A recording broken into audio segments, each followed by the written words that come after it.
side of Homebois, you got the gold lane open. You could ban out the carry. This would open up a lot of opportunities for setups for you. Valentina would be a very good ban as well. It looks like they're targeting down on the mid lane this time round, and I think that it's a decent idea, but the fact that they're banning Valentina does kind of give us a sense of, hey, we want to go for the Minotaur, we want to have like these big ultimates to play with during our team fights. Yeah. Or even the Faramis. We could... No, Faramis couldn't happen. Unless, Mal takes the Faramis into the roam. We've seen that a couple times before, but this is a very, very long time before. The Lloyd will get picked up. Oh, man, the Wombo combo. Unga Bunga from Geek. I'm loving this so much. I mean, yin reactions all the way. Yeah, if you kind of think about it, there's so much mobility for the side of Geek Fam. Okay, you have the Loyi and then mobility in terms of able to just walk into someone's house. You have the Ruby, you can do that. You have the... Oh, okay. Oh. You're going to see even the Grok. Yeah. You're going to see a lot of new heroes here.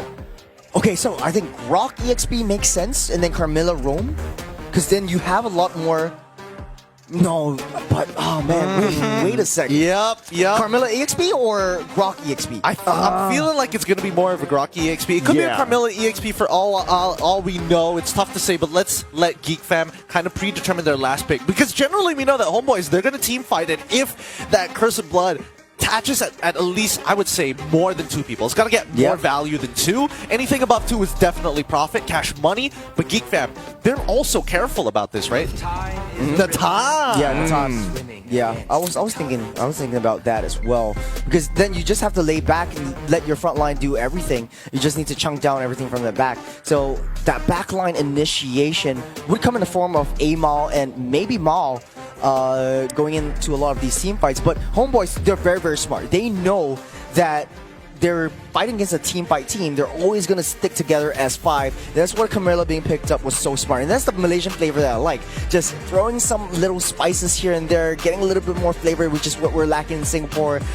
Looking really, really good. Hey man, I don't know about you, but Geek Fam, they've got back shots of their own, right? Kadera's going to be sitting all the way in the back, hopefully, to make things happen. But summarize the compositions as we're going to make our way into the land of Dawn, boys. Take it away. Well, I really love Geek Fam, the fact that they have the Tigra, the fact that they have the Roger. It gives them a lot of opportunity to invade into the jungle of Homebois, and they did that really well in Game 1.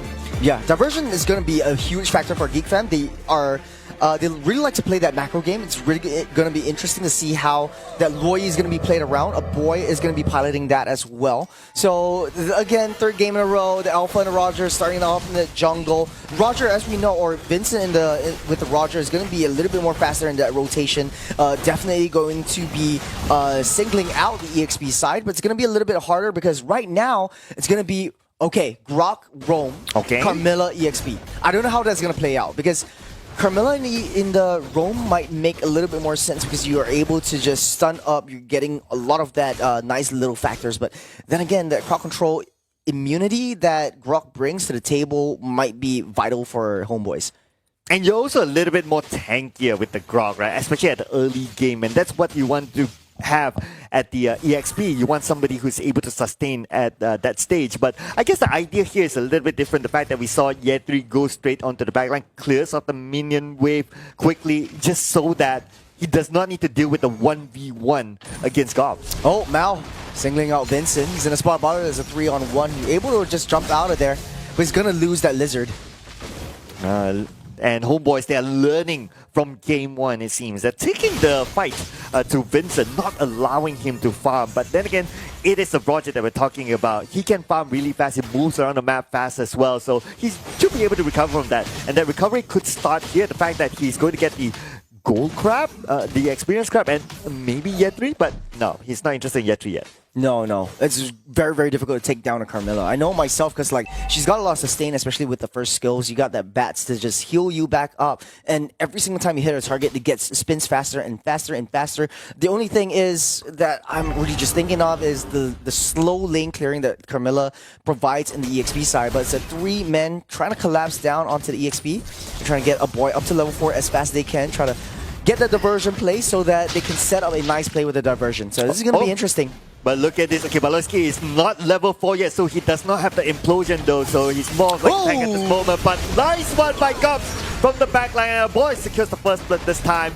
Mal now has the wild charge in hand. Oh, nice curse. Anytime soon, but no, here we go. Wild charge all the way to the backline. That is what Mal is looking for. That is the wild charge that he needs. And Gobs, nowhere to go. It is Udale using the Zas and bringing it back to Geek Fam. Oh man, what a play by Year 3. Fighting a 3-man blood pact. Getting it into the wall charge. Everyone stunned up. Knocked up, there's nothing that Geek Fam can do. But hold on a second, it's not over. Oh, here we go. Yedri, last hit, not able to get away from Vincent. Vincent now scoring his first kill in this round. Not as clean as before. He has one death though, but it's still early. Yeah, Camilla is going to be a huge winning factor for Homeboys. Landing down Curse of Blood is going to be so pivotal. Coming into a lot of these team fights that are going to be happening down these neutral objectives. Now, the top lane been pushing down the EXP side. Gob's going to take control of that one. But bottom side though, down that babysitting, it does look like Homeboys a little bit more passive. They don't want to force the situation, waiting until all of them have their ultimates up, all of them have their crucial skills up, waiting for a nice little team fight. So a lot more team fights now than pickoffs. Yeah, he doesn't really need to babysit Kadira all the way. I mean, he has better value going around the map, trying to get into the jungle on the side of Homeboys and try to get an advantage. Oh, yeah, Gobs. but speaking of advantages, Gobs might be in trouble. I mean, we are talking about 3v1. Gobs, he is tanky enough though, but okay, that's it. Amal will get the kill. Yeah, it's a very delayed death coming from that top side, but it creates a lot of opportunity for them to try to equalize at least the gold turret down that top side. Geek Fam looks like the rotations are a little bit stale, a little bit slow coming in, but they're trying their best to defend. But it's a little bit difficult because Homeboys, this is their first game in the entire series that they take control of the early game.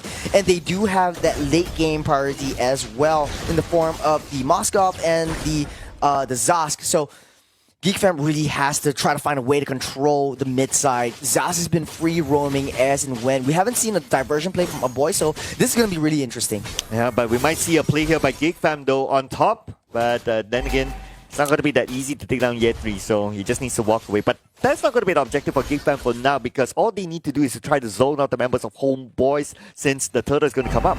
Yeah, it's going to be a 4-on-4. You have Grok marching his way down on that turtle. Beloyski does have the flicker and the ultimate. Waiting for a right time opportunity. Yep, turtle is really low right now. Cool will finally get it. It's going to be Vincent! Stealing the turtle away. And now Vincent needs to try to get away to safety. Last stick of help for Vincent. Udil will try to go in for it, but it's going to be Mao with the wild charge onto the back line to make sure they get the second kill. Oh, Zask is so annoying. There's nothing that Vincent could do to run away. He goes in for the kill, gets blood packed down to infinity and beyond, but hold on. Oh, wait a second. Backup is here, but they're not going to pursue any further. Their skills are probably still on cooldown, that's why. The Homeboys very disciplined in this game. Game number 3, and Homeboys really finding their rhythm going into this one. And they're not taking all these kills. They don't want to overextend because they learned from the early game down in game 1 and 2. But now it's a lot more of the aggressiveness coming in from Geek Fam. They need to try to push that situation. Man, okay, here we go. Mal caught up, but then again, that's not the target that they want. Even though they can get the kill out, Mal is like, it's a low value target, so you don't want to go all in on the Mal. Yeah, it's going to be very difficult to take any of them down. Oh, Beloyski trap over the wall. Oh, wall charge. Onto Baloyski, but Baloyski again is not the target that they will want. But if they could get it right now with 4, 5 of them from Homeboys to make it a quick kill, they'll take it. A smart move by Udil, placing the Nightmare spawn in between a boy Kadera and Beloyski, just keeping him at bay, getting the nice little pick off down the bottom side. So Homeboys really showing off this time around. Yeah, Homeboys 8-2 right now. We're talking about almost a 3k goal lead. I mean, this is a very different Homeboys compared to game number 1. But then again, hold that thought for a second because at the bottom lane, Nets got away to safety. Kadera is not so safe instead. Poche will go down. Oh, Yetri in trouble. But then again, Yetri last stick of health, not able to escape. Aima will get a mega kill. Udil gets a kill on the Aboy as well. Oh, 3 man. from Geek Fam down. The Zask is so annoying. 3 members down from Geek Fam, and it just keeps getting bigger. 3k gold lead for the side of Homeboys. The third turtle of the game is getting spawned up. It does look like Homeboys will be in a better position to contest for this one. You just need to wait for the ultimates to come up. Beloyski is already there along with Gobs. Turtle. I mean, Baloyski and Gobs. Are they able to steal it away? Okay, Implosion comes in onto the backline, but they manage to only catch one. They could be counting, gotta be extra careful, but the rest of Geek Fam have arrived though. And Baloyski will need to take out this damage for his team. Oh, he no. will be blocked by the barrier, not able to get away to safety, but then again, it's okay. His role is also to allow his other teammates to run. Where are you going? Where are you going? It's the question that Homeboys is constantly asking Baloyski. Not having a good time for 0-4-2 on this Tigreal. He's trying his best, his very best. I know that he wants to go for an implosion play, but the follow-up from Geek Fam is just too slow. And Homeboys is slowly but surely just increasing that economy lead. Ah, man, 5k gold lead for Homeboys. Udil is scaling up so much now that it's almost impossible for a boy and Kadera to come into the battle. The way that he uses his Nightmare Response to zone the rest of the members out before they go is just so crucial for Homeboys' success in team fights. Yeah, and the earlier implosion only caught one, so not the best of implosions. Maybe the right timing, maybe not. Ah, man, it's kind of arguable there. Oh, But- this is interesting. Yeah. Okay, so Geek Fam, they know that, okay, let's not fight any of these team fights. Let's try to go for that split push, which is basically Homeboys just forgot about macro play. Geek Fam is trying to go for that macro. And with Homeboys getting control of the jungle at the bottom, this feels like a deja vu of game number 1 where Geek Fam had the same sort of situation as before. So Homeboys having this kind of control, I mean, it does look good for them. Yep. We've seen this time and time again. Geek Fam just constantly bashing down and chipping down on the side lanes. It's Homeboys not really responding as of now. They want to try to force a lot of these team fights. Okay, going for the split macro. Kadera trying to use himself as bait. Baloyski goes in. But not the target that they want though. A little bit of a... I'm sure Geek Fam must be kind of disappointed that it's Ma that showed up instead of anyone else. Yeah, a little bit more impatient. I think if Baloyski was able to just wait just one more second for him to come back in, wasting his first skill and that standing by that wall, that passive, he was able to just push him in. But, man, just unfortunate because Geek Fam is everything down from that macro play to the T. And taking a little itemizations, that's War Axe and Thunderbolt yet again from Vincent. And now I do agree with his build because he's not ahead. He is suffering 1-3-1. He's not having a good time down these neutral objectives.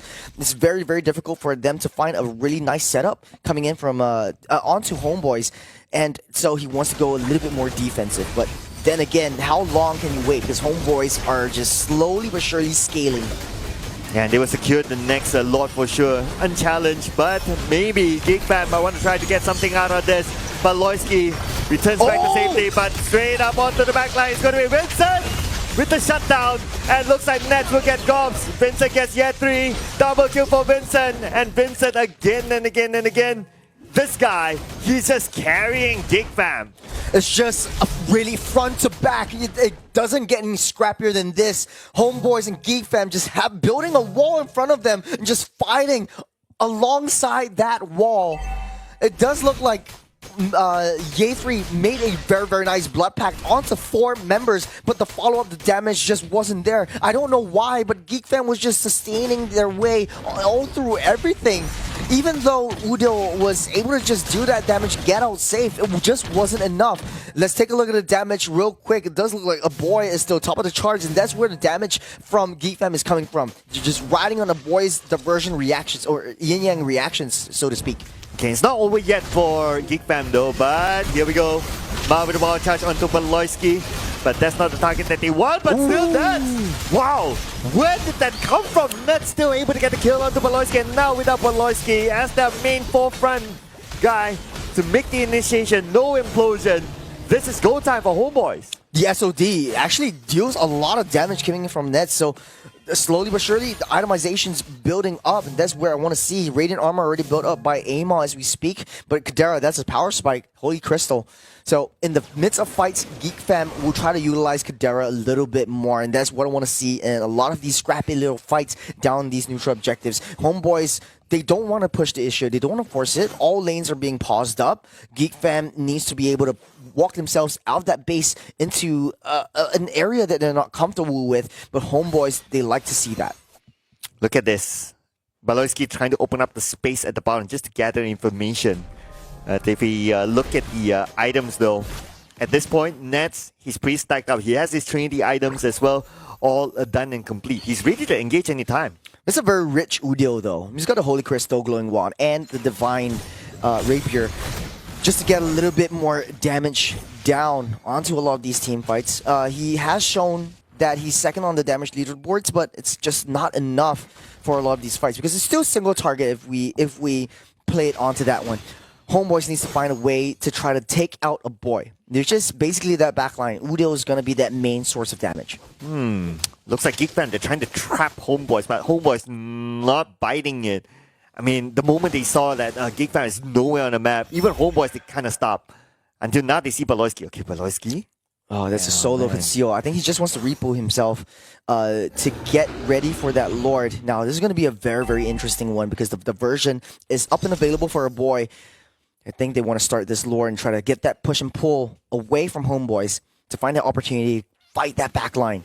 Because Nets, how he plays, his pattern is going on to that back. Diversion? Oh, doesn't want to commit. Okay. No big moves yet with the diversion though. They're still waiting behind. Probably going to play front to back. So far, Gops is the one, and together with Baloyski to gather the information just to see the status of the Lord. But keep your eye onto Vincent though. He's pushing the minion waves on top, clearing it. And who knows, he might again try to take out the backline. Yeah, but it's like a Hydra Nightmare spawn already destroyed, but he will just pop one right back up. Lord at half. Okay, 50% of health left for the Lord. Anytime soon, Geek Fam might execute this. But Baloyski, he does have the implosion, he does have the flicker though. So Homebois, they have to be extra careful. They cannot group up together. If not, it would be a big, big mistake. But without grouping up together, who will Baloyski target now? Imal? Nope. Oh, they get the reset. It's pretty big. Oh, man. Oh, that was so good for Homebois because the lane was pushing down on that long side. So Geek Fam needed to send someone down there to rectify that situation. But Homebois was just standing there a little bit too low. Oh man, Lord gets a half health reset. This conceal play from Mao. Okay, they were going for it. Udil on the other side though, and looks like they can start off because the barrier is just right behind him, and Aimar will secure that Lord. Homebois gets it, unchallenged by Geek Fam. They managed to open up that space, and now it's time for them to back up. Baloyski, wait a second! Oh no, they saw the implosion, and this is time for Homebois to push it back! No implosion! No Baloyski! This is it! They could potentially end this round! Kadera's the only one left alive. Can he defend? There was a huge Yen 3 blood pact over the side of Geek Fam. Trapping 4. It's just immediate decimation. Kadera, nothing can do. Kadera? No! Godlike! Wipe out! And it is Homebois, ladies and gentlemen! The new rebranded lineup with 3 new players doing it against Geek Fam Indonesia! Everyone counted them out, but they're like, no, I don't conform to whatever you're saying. I'm gonna write my own history. They take down Geek Fam 2-1. Man, that was a very, very big win for Homebois. The rest of the games they're gonna be playing today is gonna be an easy ride. Let's bring back Gideon onto the desk to see what his opinions are on this game.